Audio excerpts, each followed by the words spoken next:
I was really trying to not be so down on myself for not buying more real estate in 2007. I mean, I was only in the 9th grade. Right. You buy a house out in the country, get a goat, get a chicken. Do whatever you want. Homeowners have 40 times the net worth that a renter does. Yeah, because when you think about it, he had a whole nother house for just $100 a month. Which brings me to my beach dilemma. Let's hear it. Hi, Alissa. Hey, Katy. Welcome. It's episode 247, May Flowers. This is our follow-up episode to April showers. Womp womp. We were being kind of Debbie Downers about homeownership. And to be fair, we like homeownership. We do. But we need you to remember that anything that makes you money is work. No free money. Oh my God, that is such a great way to say it. Anything that makes you money is work. Mm-hmm. Literally. People are like, wow, owning a home is hard. Yeah, guess what? Your net worth is building every day. Every day. Every day you're making money. You're making money. What's your favorite thing about being a homeowner? That I can do whatever I want. You just be like, I can do whatever I want. Or nothing at all. Yeah, I don't. Yeah. You'd be like, it's mine. I don't have to call a landlord and be like, I want to paint the nursery. Or you're like, if I want an accent wall, I just put it up. If I want to get a new dog, I'll get a new dog. Good point. I'm not asking if I can get a new dog. The freedom to have your own pets is pretty big. Yeah. Without paying additional pet deposits. Fees, pet deposits. Worrying about where it pees in your house in your case. Mm-hmm. Yeah. Yeah. Hopefully by the time this episode airs, where the dog won't be peeing in the house. We can Let's only pray. hope. Let's take a moment of silence for puppy potty training. There's just, I also feel like every time the lease would come up for renewal, thinking back to, college days and when I was still renting, when the lease would come up for renewal, it's like, am I staying? It was just sort of this uncertainty always. Yeah, you want to feel settled. I don't want to move. What if the landlord sells the property? What if the apartment complex closes or changes hands? What if they raise your rent and you don't have any control over that, right? Yeah. Well, so funny you should mention that.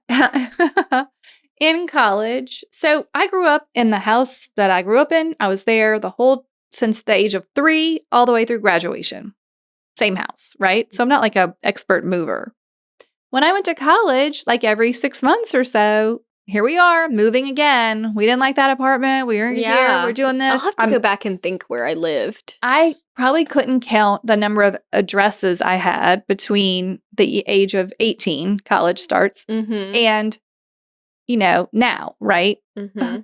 Except I was testing out the BIN verified software. Yes. Okay. Yes. Which is like a forewarn. Mm-hmm. It has it's a data collection, right? So I'm like, well, I'll just put my own name in to see what it comes up with. And when I mean to tell you, it spit out every address I had ever lived at. I was just like, whoa. I couldn't even remember the street name I lived on when I was in Colorado for 6 months. There it was. There it is. There it was. I was just like, wow. That is crazy. It was like a walk down memory lane.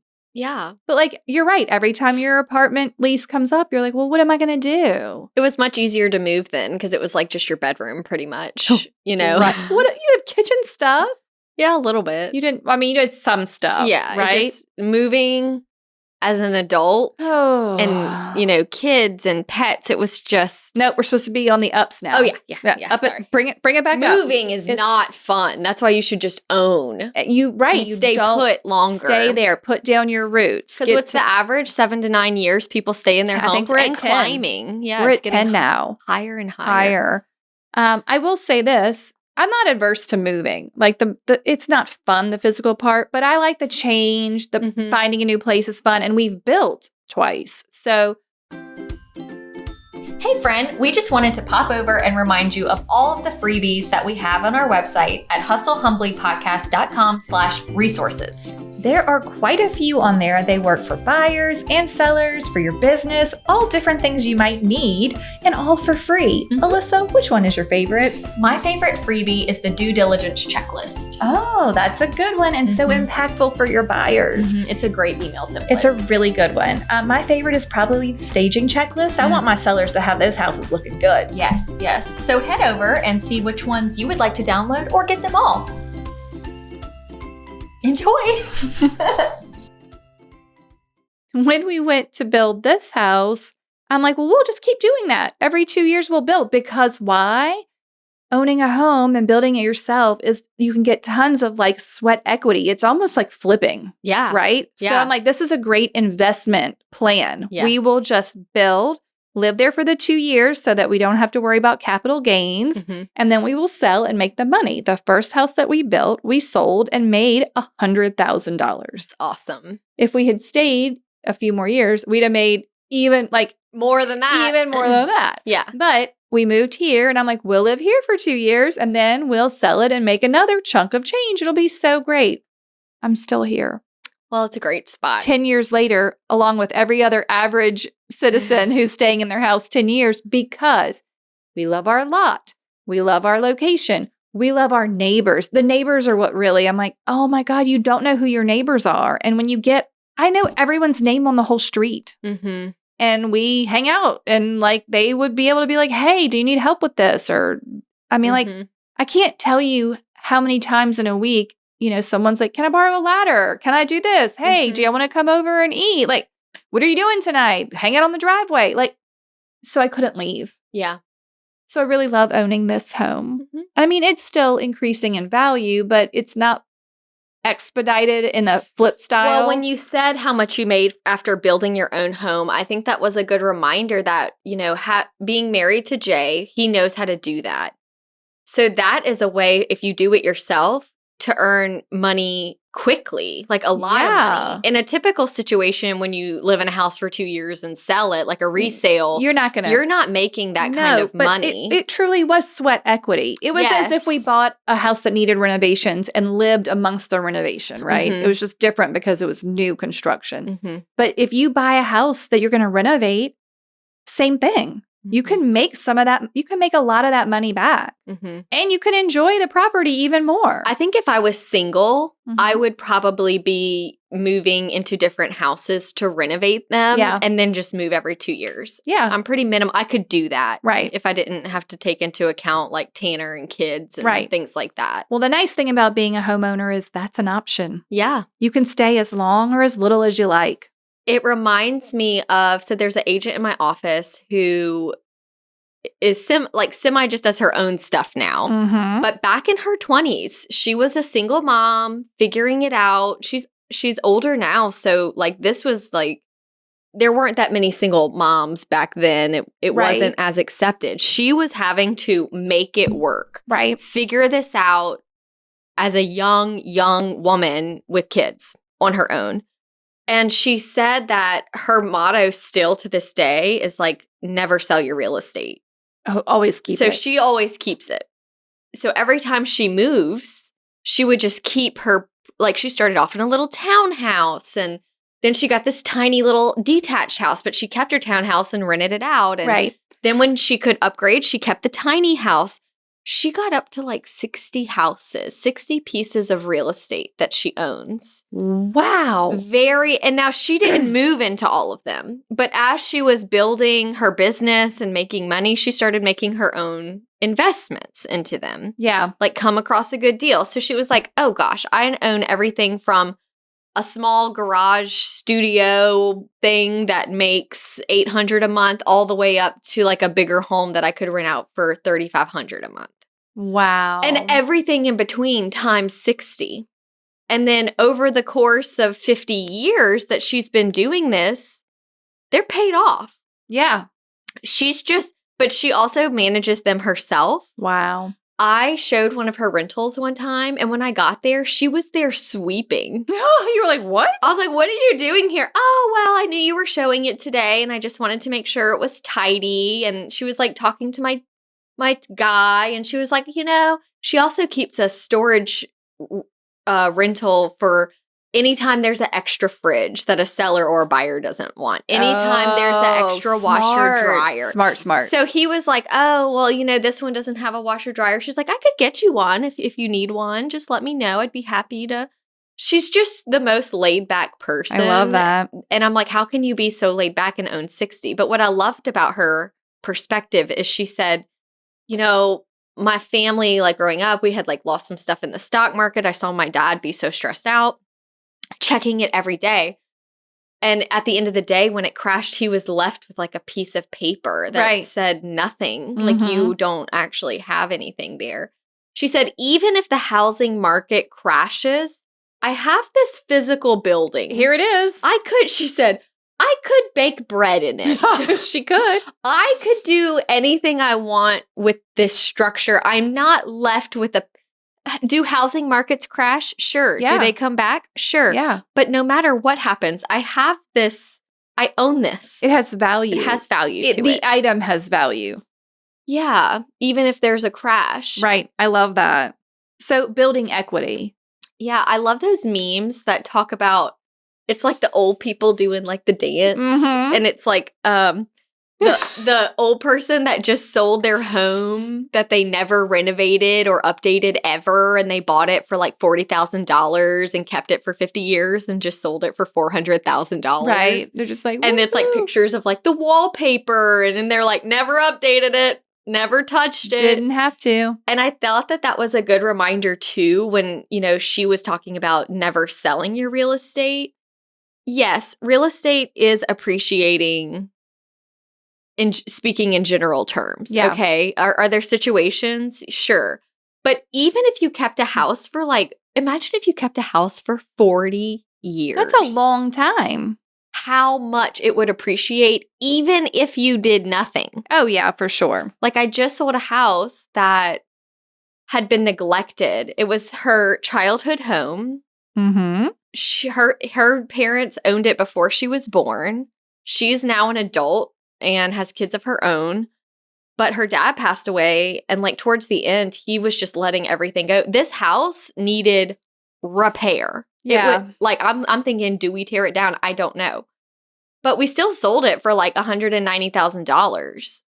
But they paid like $35,000 for it. Holy smokes. So even all those years ago. Right. So it's like there's different levels of care. And care versus time. Like, I wonder what that chart would look like. Oh, very interesting. Like, well, how much did you take care of it? How much would we have gotten if it was not in need of repair? All right. Last time we talked about projects and how sometimes you don't want to do them. Sometimes you do them. And it's like, this is such adulty ways to spend your money. I don't want to buy a new sod. But at the flip of that coin is projects mean you get to pick new things. You get to enjoy reinvigorate your space. You get to enjoy it in a different way. We added porch furniture last May because we were hosting a big party. It had a dining room table out there, like an outdoor table for the whole time we've been here. We maybe would eat 2 meals there a year. No one ever sat on the screen porch, truly. If we had a party, maybe we would display some food there. It just didn't get used that often.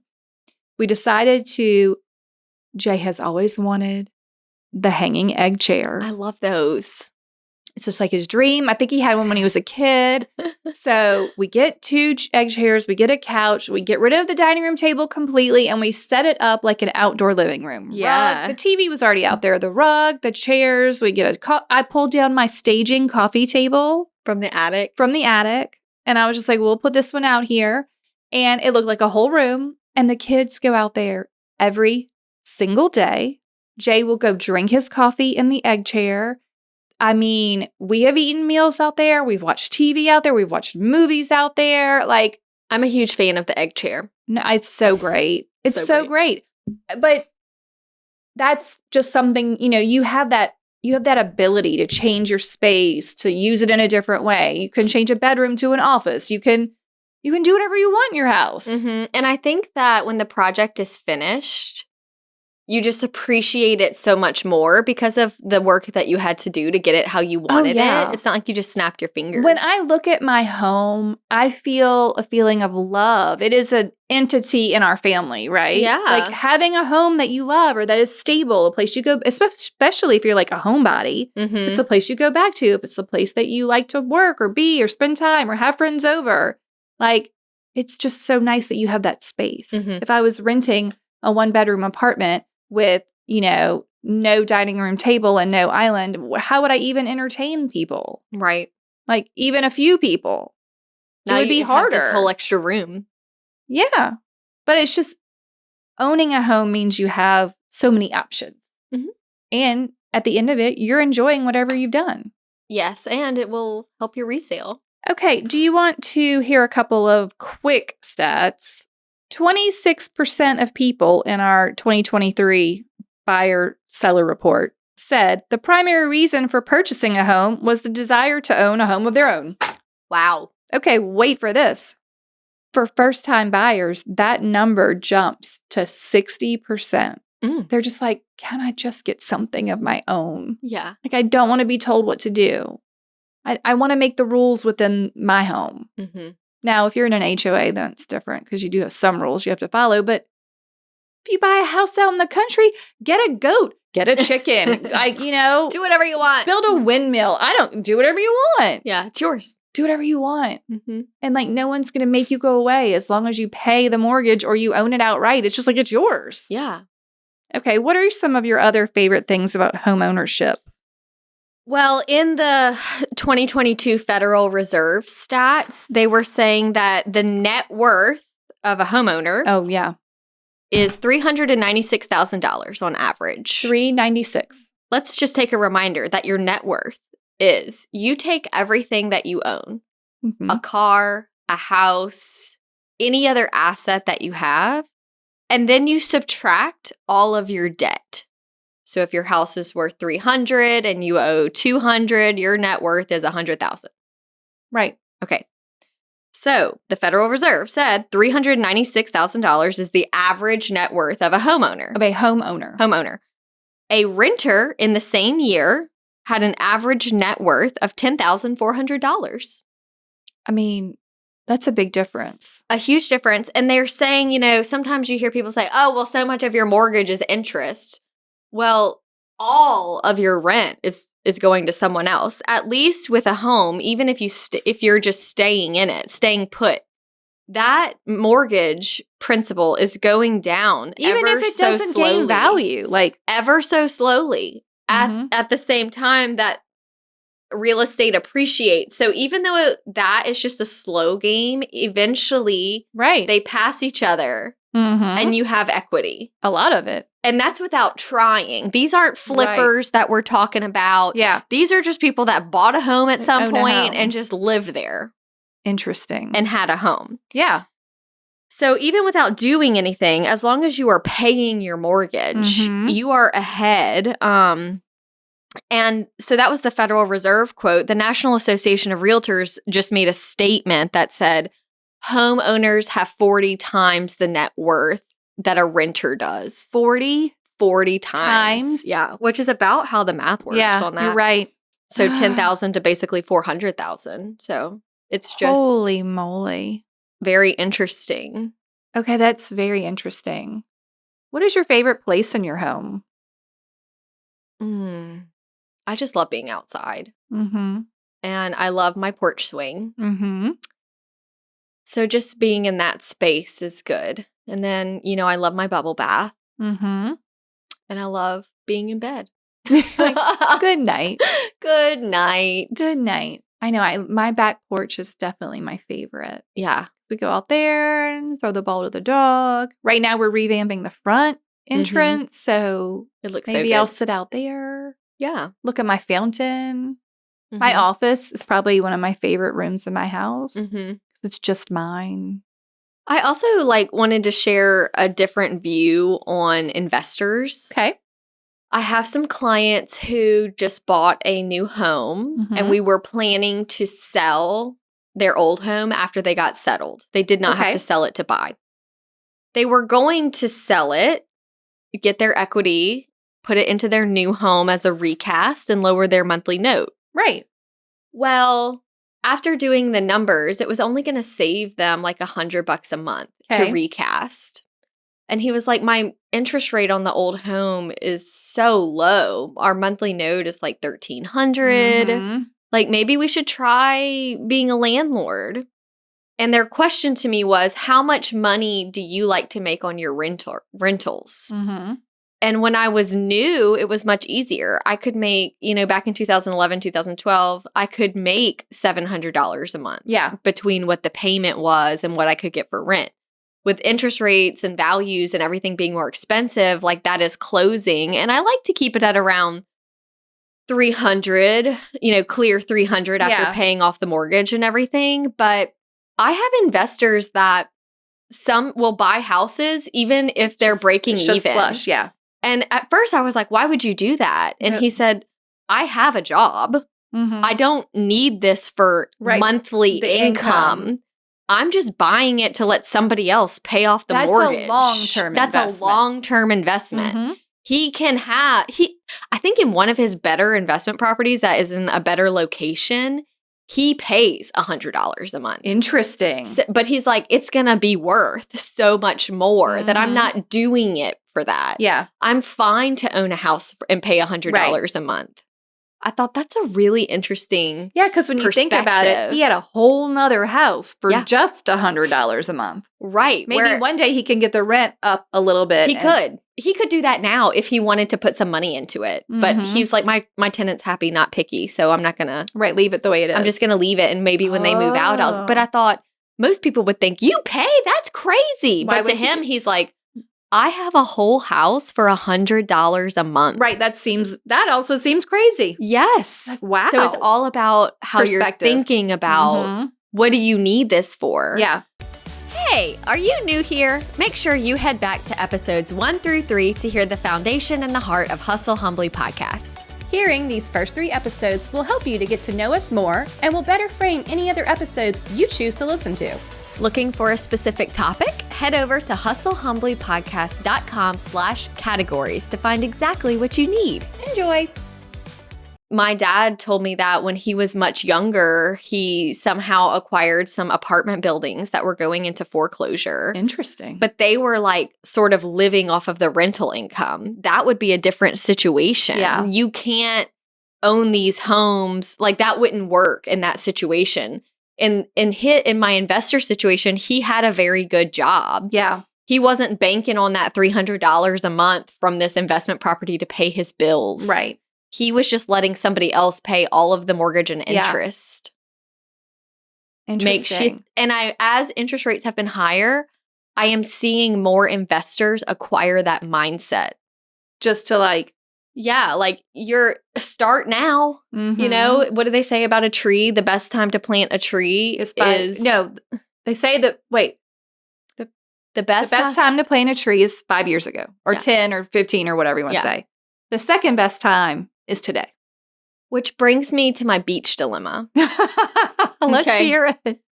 I never did buy anything at the beach. Mm-hmm. I love the thought of owning a piece of the beach, but the numbers don't work. Okay. And I do believe, for me right now, I do believe you need to be financially responsible. Mm-hmm. It's one thing if you're paying $100 to have a house. It's another thing if you're losing significant amount of money every year. Right. But it's like sometimes I get really down on myself that I'm like, am I one of those people that's like, I just need to wait for the rates to go down or do I just need to put more money down so that it's lower and work on paying it off quickly? Like I never bought. So it's sort of like I'm not taking my own advice because in my mind, my cabin cash flows so well. Right. But I cannot compare the cabin to the beach. They are different properties.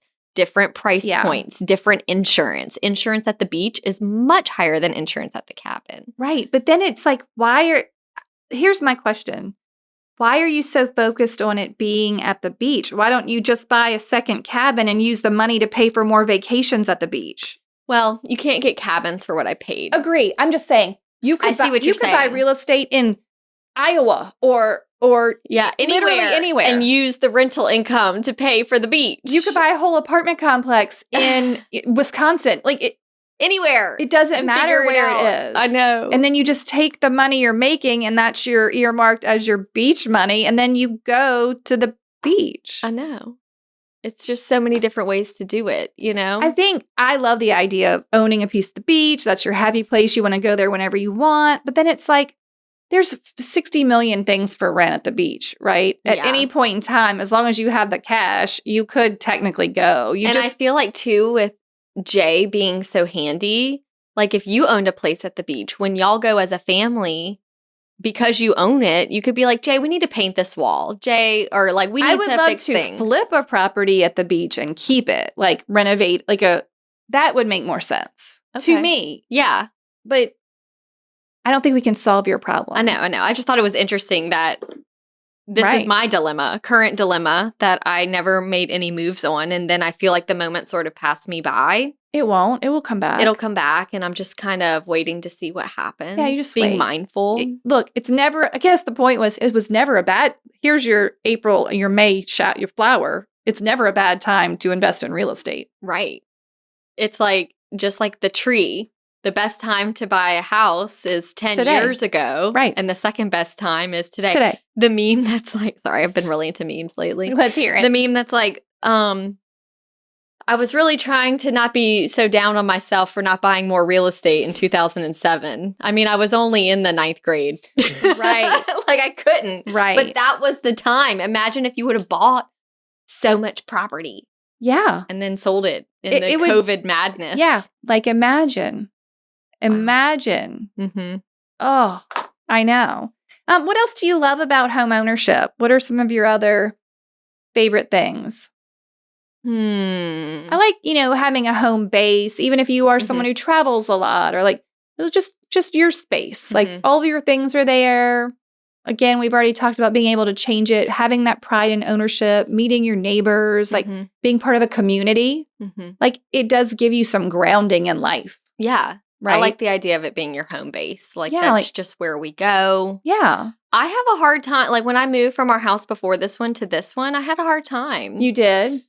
And it was weird because I wasn't used to like feeling emotional in that way. But it was like I had 2 oak trees there. And even though I wasn't getting oak trees where I am now, I was getting more trees, more land. But it was like, this was my kids' nursery, and these are projects that we did here. But then once I got settled in the new house, I was like, it is better here. Yeah, and you have emotional connection to your home. You do, which for is sure very nice to have, and it's a stable place for your family if you have one. It's very nice. I enjoy. I was going to say living alone. But some wives really resent hunting season. I don't mind it because I think it's a good break. Like I like my weekends when I do what I want in my house and it stays that way. Okay, it's so funny because I do think there are memes about this where it's like, the plans got canceled or everyone's out and you're like, a whole night alone in my own home. Yeah. Like, no, I can't. Imagine the freedom. All the things I could do. Yeah, just how you want it. I know. And I also love hosting. So, we do like crawfish boils and other, like I've had baby showers at my house. And I love a good event to make you really get the house in like tip-top shape. Oh, yeah. Power washing and raking and making sure after the party is over and you clean up, the house has never been in better shape after you clean up. Yeah. It's like the yard is done. Everything is decluttered. I like that it's never all the way finished too. Like I like that my home is like it's always, it could be improved. It's always, it's not done. Some people are like, I'm just waiting for it to be done, or like all the way. I'm like, if it's done and I'm done, then I'm probably dead. Yeah. It's never done. It's never done. So Katy has a half bath in her house. That's like our office bathroom. And she changes out the soaps and the floral, whether it's a leaf or a flower. She changes out the hand towels. True. Not just like for Christmas, but like sometimes weekly I go in there and it's different. I don't know that it's weekly, but yes, often. It does change. Monthly for sure. Probably so. But it's always fun to like go in there and see what's up to date in here. Like you even pay attention to something as small as your half bath. Yes. But that you can make, look, also perk. If you like pretty things, having a home that's yours, you can go buy a lamp or a candle or a this thing of fresh flowers and you bring them home and you're like, oh, Look at this. I love this. I'm so happy to do this. Mhm. Let's go back to a financial benefit that we haven't hit on yet. Tax deductions. Yeah. Mhm. Okay, you're our financial girl. Do you want to speak to this at all? Sometimes I get on the fence on like, oh, don't like, because I've had financial advisors tell me, don't pay off your mortgage because you get a tax benefit right now. And because you're working and making money, you could use They want you to take your money, like the equity that and you would invest it elsewhere. Yeah, That's yeah. going to They make want- more than the interest that you're actually paying. Right. Which makes sense. It took Totally. me a minute to get there because it just felt You're like, I it don't was get the it. right thing to do Mhm. is to pay off debt. But then in some situations, like looking at it on paper, I'm like, that makes sense. Yeah. It's like getting a cabin to pay for the beach. Right. Takes you a minute to understand that You're the like, numbers work. Oh, there. I see. I see. I don't have to actually. But I actually am the type of person that struggles with thinking outside of the box a lot of Me times. too. Mm-hmm. And then I'm like, well, wait a minute. It's not so much that I have to do it this way. Mm-hmm. You can do there. Okay, here's a great stat for you. Homeowners are overall more happy than renters. Homeowners rate their overall happiness at a 7.5 out of 10 compared to just 6.2 for leaseholders. Oh, that's a D minus. I know, right? Isn't that funny? That is funny. Well, then that means that 65% of Americans are happier. Perfect. 65 per the stats, 65.8% are homeowners. Right. And then 35% are renters. So Okay. that's sort of interesting. 2/3 about are owners, homeowners. Oh, here's some other good ones. I like this. I love my Google machine. Yeah. Will owning a home make me happy? Oh. Let's see what Google has to say. Owning a home can give you a nice place to sleep. It can improve your credit rating. Yes. Because that long-term credit is I will tell you, I had horrible credit. When I bought my house in 2005, I had horrible credit. They were giving loans to anybody. I got a, subprime arm, like 2-year arm loan that, I was like, my credit score's terrible, but this is the best I can do. And I'm like, what am I going to do in 2 years when I have to refinance? Just owning the home, my credit score was so much higher. Yeah. Like over 100 points higher in 2 years. Yeah, they're like, you can own a home. Here you go. Here you go. Here you go. Oh, it also says we could enhance our social status. Oh, I'm a homeowner. Mm-hmm. Mm-hmm. Okay. Interesting. Anything else on your list? 70% of homeowners are over 45 years old. 70%. With the average being 56 years old, but the majority are over 45 years old. Yeah, I do worry about the young people. I want them to own a home. I know, but they're just such free spirits. No, those that's not the youngins. problem. I want them to feel the joy of home ownership, and we're trying to keep this upbeat. Mhm. But the reason why they don't own homes is Yes. we're saddled with student debt, Yeah. problems with the economy, trouble getting jobs, Mm-hmm. there are other, it's hard to save up the down payment because they're paying the student debt. It's just like this vicious cycle. Homes have grown in value so much, which is great if you are a homeowner. But what if you were just trying to break in? Yeah. Trying to get there. All those houses are so expensive. They are. I wish I would have bought a house in college and rented out the rooms. Yeah. I never even I thought literally about have a first-time buyer right now who's in an apartment with a roommate. He is buying a house and the roommate's coming with him and is going to pay part of the mortgage. Great. That's amazing. Great. All right. We'll end with a list of other benefits of home ownership. Great. Let's hear them. Building equity, Absolutely. tax benefits. Check. Build your credit. Mm-hmm. Stable payments. No one's increasing your rent. Oh, good point. Okay. Privacy. Mm-hmm. You have your own space. Mm-hmm. Tax deductions, building wealth. Okay, I thought this was an interesting perspective too. Civic participation. Mm-hmm. You are invested in your neighborhood, in your city. Because it's hard to leave, right? You're kind of there. Yeah. So you're probably volunteering, trying to keep the neighborhood clean. I report when the street light goes out. Yes, these are all things. If I was a that just renter, keep I'd probably be like, everything- meh. Yeah, if you were a renter, you'd never call about a weed at the subdivision entrance. Yeah, trouble in the road, like a pothole. Yeah. Okay. Pride of ownership, community involvement, health benefits. That was included in here about how it makes people happier. Mm-hmm. Freedom of customization and an appreciating investment. Yeah. Those are the top And that perks. whole herd of dogs that you get to have. All the dogs. You can All have the whatever dogs. pet you want. Whatever you want. Mm-hmm. All right, those are all really great reasons to be a homeowner. I think it's great to be a homeowner. Is it work? Sure. But I just think it's worth it. Okay, I'm changing the label of this to Mayflowers. It's great to be a homeowner. Perfect. Okay. I agree. It's great to be a homeowner.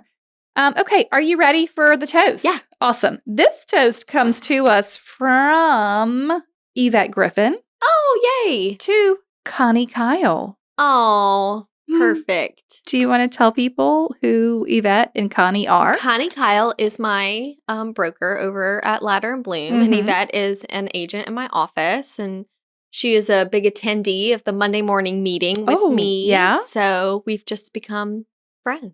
I love it. Okay, well, so She's very involved in Women's Council of Realtors. Love that. So she's a great leader within the industry for sure.